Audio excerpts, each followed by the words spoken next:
Hello children, today we are going to start class 10th, subject history. The topic entitled The Rise of Nationalism in Europe. Nationalisms. Before going to the discussion, we must see what is the meaning of nationalism. Nationalism means the love for one's own country. Feeling of love for one's own country. So how the nationalism arose in Europe,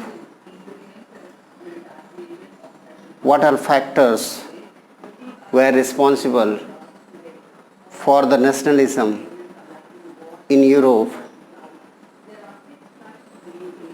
First we will go one by one. The first chapter which according to your book, in 1848, the Frederic Sariou, he drew a picture.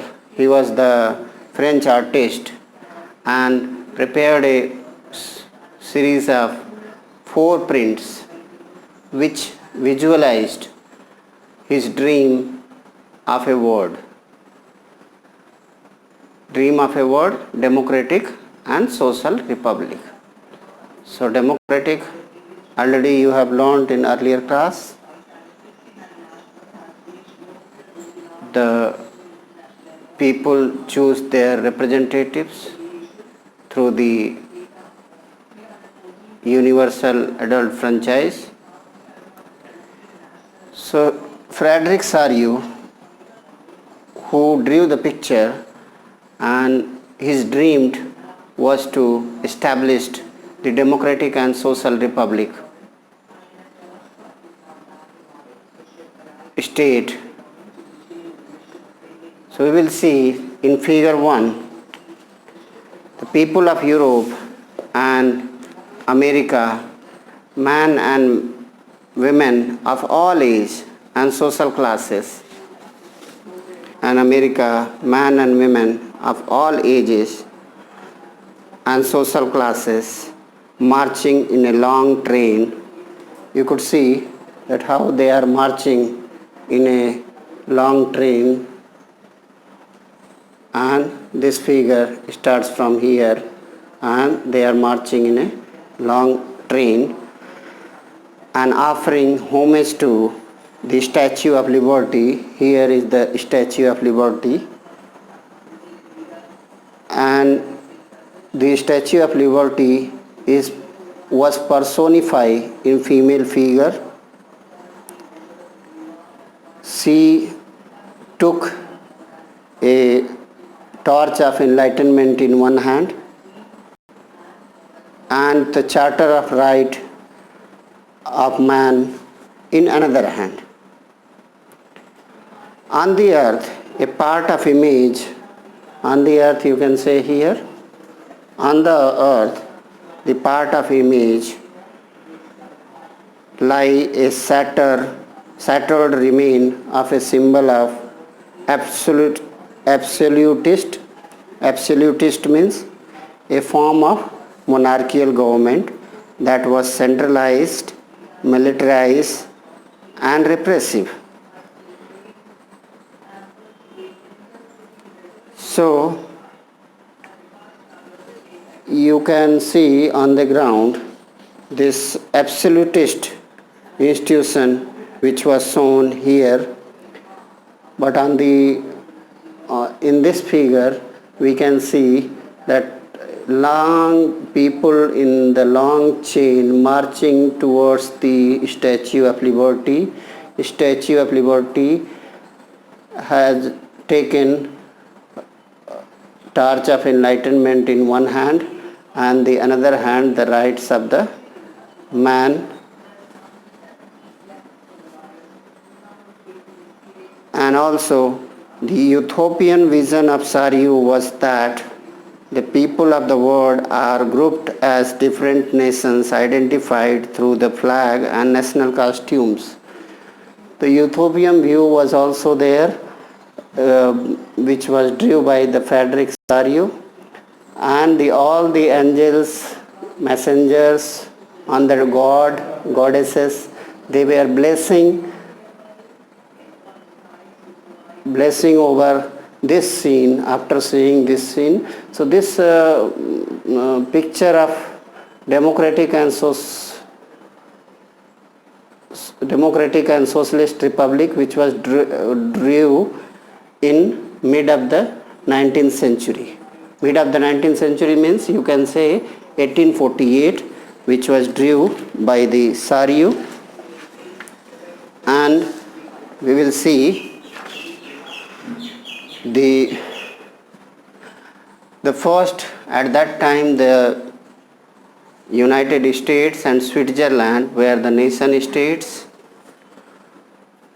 French was also identified as the revolutionary tricolor. The statues was followed by the people of Germany bearing the black, red and gold flag. When Sario created this image, the German people did not yet exist as United Nations.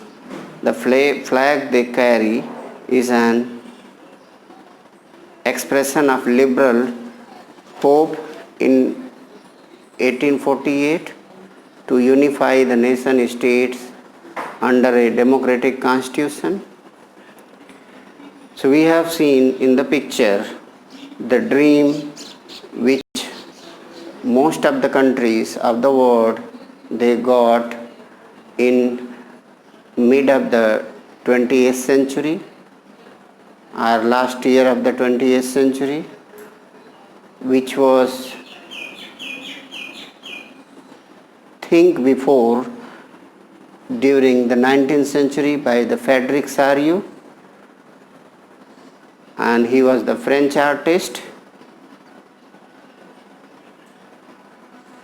We will see the Sario created this image of German people did not exist as a United Nations. The flag they carry is the expression of liberal hopes in 1848 to unify the nation state under a democratic constitution.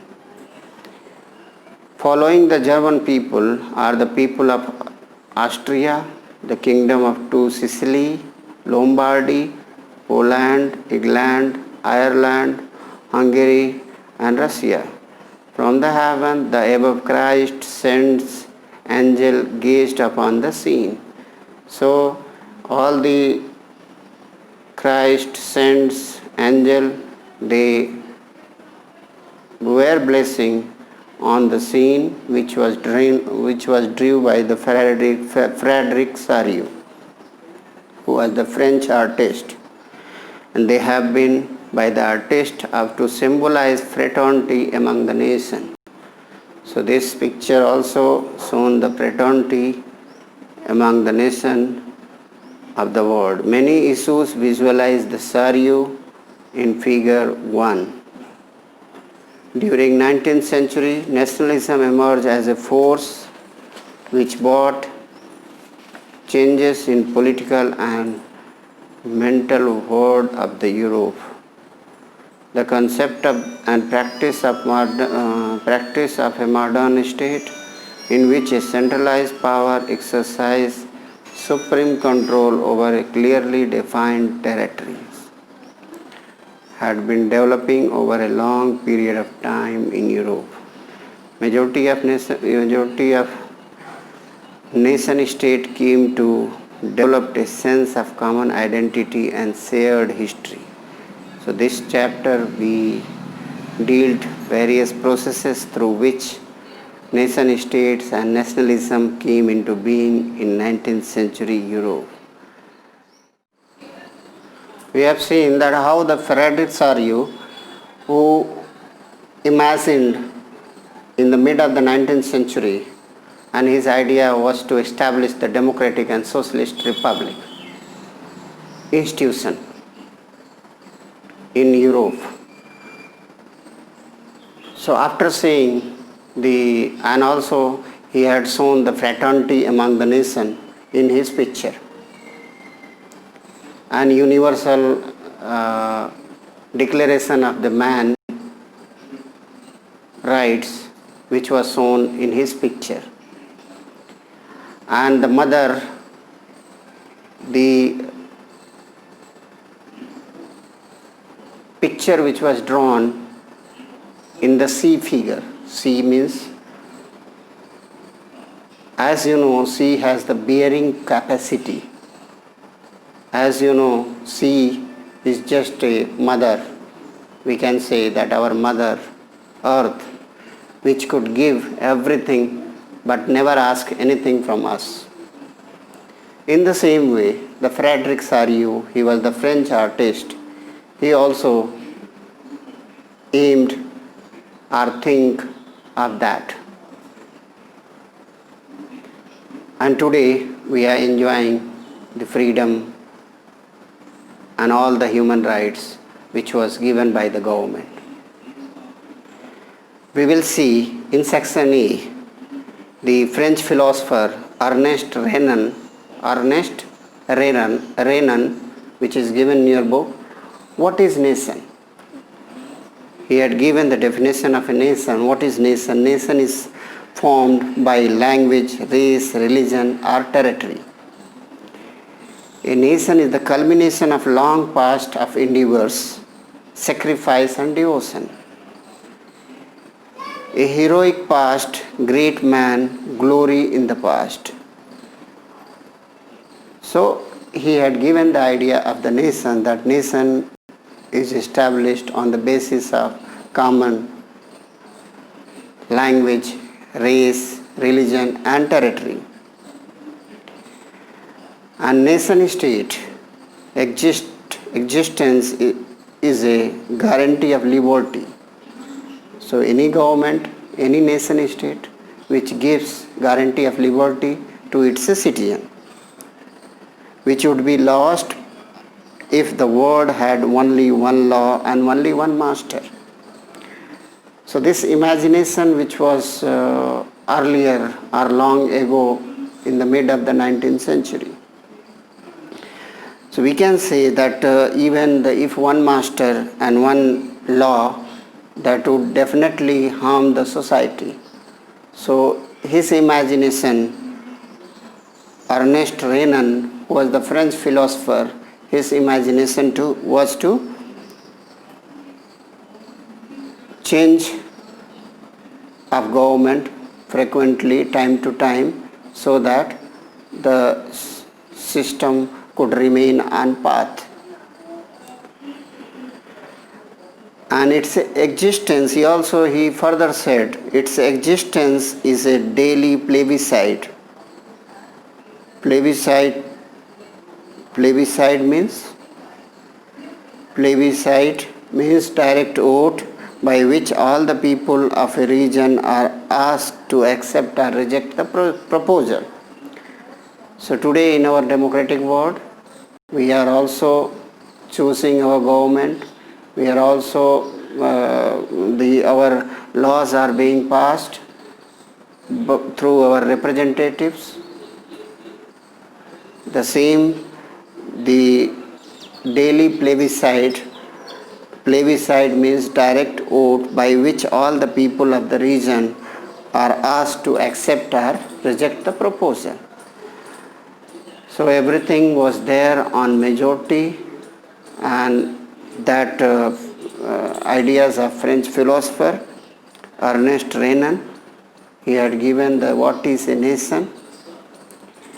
Now we will see the next one, the French Revolution and the idea of the nation. French Revolution, as you have seen in the earlier class 9th, that how the society was divided on the basis of states. First and second states enjoyed all the privileges, and third states were ignored by the monarchical form of government. Louis XVI. But after the overthrow of the Louis XVI, the new government which was formed by the third estate, as the third estate people, they stormed to the Bastille fort. We had discussed in the earlier class the French Revolution which occurred in 1789, and as you know, the transfer of power from monarch to the body of the French citizen, that was seen after the storming of the Bastille fort by the people of France. The revolution proclaimed that it was the people who would constitute the nation and shape its destiny. And because of the revolution, we could see that people were given more and more power. And the revolutionaries, French revolutionaries, they limits the power of the monarch, and also they took various measures and practices which could create a sense of collective identity among the French people. So sense of collective identity that comes only with the help of language, race, color, religion. Religion which joined together, language also joined us together, which brings the sense of collective identity. And the ideas of fatherland and the citizen, fatherland which was called the la patrie,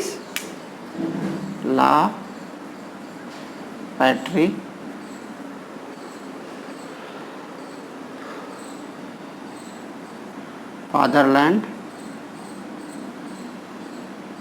and the citizen, les citoyens, that is there in France, which means citizen. So these ideas which was emphasized, fatherland and the citizen, and French color which was newly built and which replaced the royal standard flag. Tricolor flag was made, and a state general was elected with the body of active citizen and renamed National Assembly, and all the active citizens they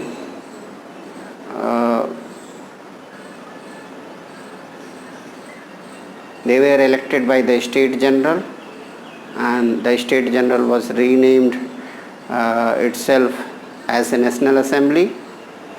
New hymns, new songs which was composed, oaths taken, martyrs remembered, and a centralized administrative system was put in place to formulate uniform law, internal custom duties, and all the dues which was abolished, which was there during the time of Louis XVI, and uniform system of weight and measures was adopted. Regional languages were discouraged, and a common languages which was taken into circulation, which was spoken. The language which was spoken in Paris, that was taken as a common language. Why all this thing was done? To bring the sense of collective belonging, sense of collective identity.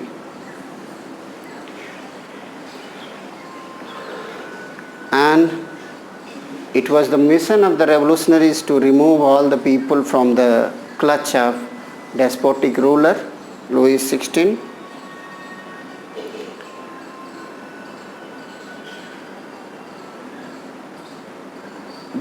When the news spreaded different cities of Europe, students and other members of the educated middle classes began setting the Jacobin clubs, even clubs which was formed. And as you know, the clubs which was formed not only by the man but also women which formed the club, and all the political activities which was discussed in the club, and they also started their activities and spreading their messages to the rest of the neighboring countries of France. The Jacobin club's activities and campaigns prepared the way for the French armies, which moved to Holland, Belgium, Switzerland, and much of Italy in 1790s.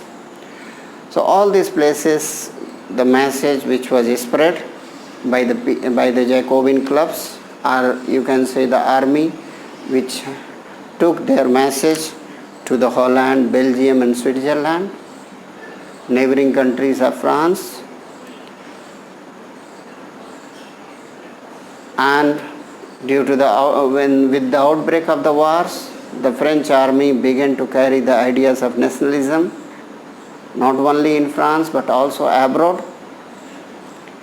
You can also see the figure 2, the image of the French Bastille stormed by the revolutionaries. And even within the wide swath of territory that came under his control, when French army moved to the other territories and spreaded their ideas, more and more territories came under the control of the France. And Napoleon Bonaparte also brought so many changes in France. No doubt he destroyed the democracy and brought the monarchical form of government, but his system was more rational, transparent and efficient. His civil code of 1804 was called the Napoleon Code. What all changes, what all reform which was brought by the Napoleon Bonaparte? He did away all the privileges based on birth.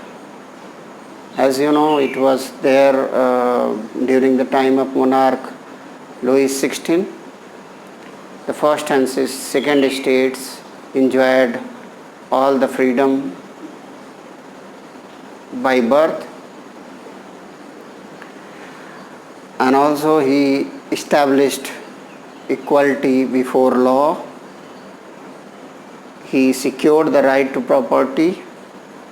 He removed all the feudal system or feudal dues which was during the time of the monarch. Napoleon Code was also exported or went to the region of Dutch Republic, which was exported to the Dutch Republic in Switzerland. It went to the Dutch Republic, Switzerland, Italy and Germany, which was under the French control.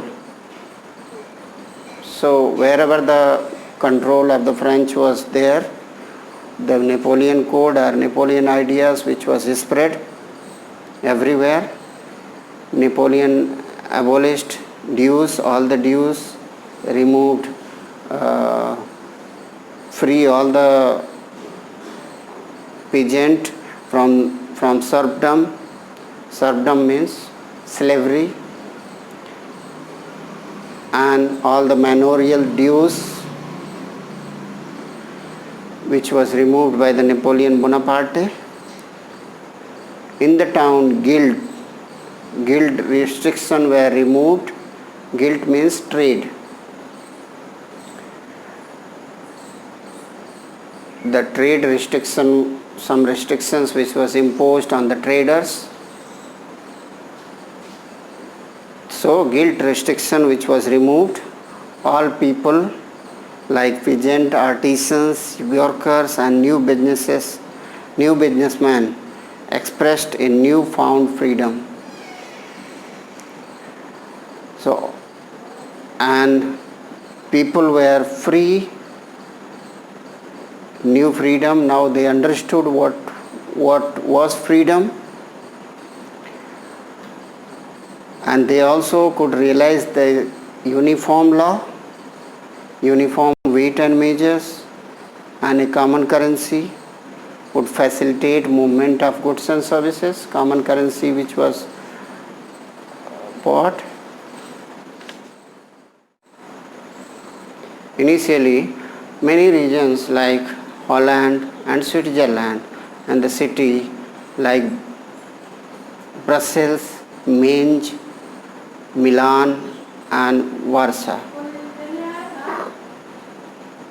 French army were welcomed because they brought the ideas of democratic and socialist republic. They brought the uniform law, not democratic and socialist republic. They brought the uniform law which could benefit more and more people. But later on, and this Napoleon army, which was considered the messenger of liberty or harbinger of liberty, but enthusiasm soon turned into hostility. Why? Because as you know, the Napoleon Bonaparte was engaged in war or invading more and more territories, and for which he needed more and more money or more and more currency. So for that purpose he increased the taxation. Taxes was increased by him. Censorship which was imposed, no one could speak against the Napoleon. Censor, I told you in the earlier classes that censor means to stop. Censorship comprised of the 5 members. The head member, which was the monarch, without